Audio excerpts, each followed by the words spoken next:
Assalamualaikum warahmatullahi wabarakatuh. Selamat pagi, selamat siang, selamat sore, dan selamat malam.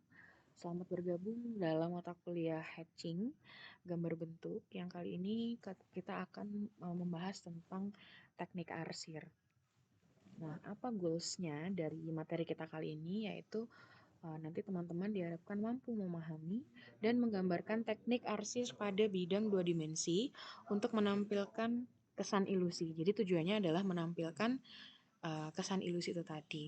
Nah, apa saja yang akan dipelajari? Itu ada sejarah teknik arsir, kemudian macam-macam teknik arsirnya itu terdiri dari apa saja. Begitu. Nah, oke, kita memasuki materi kita, yaitu yang pertama, what is hatching atau apa yang dimaksud dengan teknik arsir. Nah, di sini mungkin kita akan membahas sedikit tentang sejarah seni arsir, di mana asalnya adalah sejak tahun 1440. Nah, teknik ini menyebar dari daerah Florence, Italia hingga saat ini. Nah, banyak pelukis dan pematung di era Renaissance menggunakan teknik ini pada sketsa awal proses mereka sebelum menuangkannya dalam lukisan ataupun seni patung. Nah, kalau kita lihat di dalam uh, slides kita kali ini akan ada gambar di atas. Nah, kalau teman-teman tahu nggak ya kira-kira ini siapa nih pelukisnya atau senimannya? Senimannya itu adalah Leonardo da Vinci. Nah, kenapa ada namanya teknik arsir ini gitu kan? Karena fungsinya adalah untuk menyelesaikan kontur agar tercapai ilusi efek dimensi pada objek yang digambarkan. Kemudian ciri khas karakter goresan seorang artis itu berbeda-beda tergantung dengan senimannya sendiri. Jadi antara seniman satu dengan seniman yang lain memiliki ciri khas sendiri sehingga tidak bisa disamakan jenis goresannya seperti itu. Nah, berikutnya kita akan mempelajari tentang jenis goresan arsir. Ada apa saja nih goresan arsir? Yang pertama, seperti contoh yang ada di gambar ini. Misalnya kalau kita lihat teman-teman, arsirannya itu dari satu arah, satu titik ke titik lain, tapi itu berulang. Jadi namanya adalah arsiran satu arah.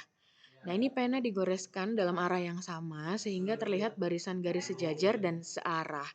Semakin sering kita menggores, maka akan timbul efek lebih gelap karena semakin padat dan menumpuknya garis akan menambah massa garis menjadi lebih tebal sehingga terbentuk efek ilusi, volume, terang, dan bayang. Nah, seperti yang sudah kita pelajari di materi bayangan dan naungan, jadi teknik arsir ini tujuannya adalah mensupport bagaimana kita menimbulkan atau menghasilkan bayangan serta naungan supaya bentuk yang kita gambar itu memiliki ilusi tiga dimensi seperti itu.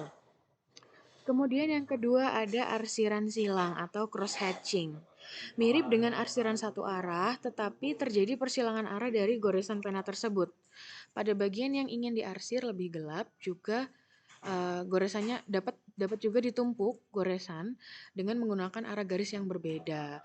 Nah, biasanya perbedaan arah garis ini dari garis awal ke garis berikutnya adalah 45 derajat. Jadi kayak silang-silang gitu ya teman-teman kalau menggaris. Contohnya misalkan seperti tadi.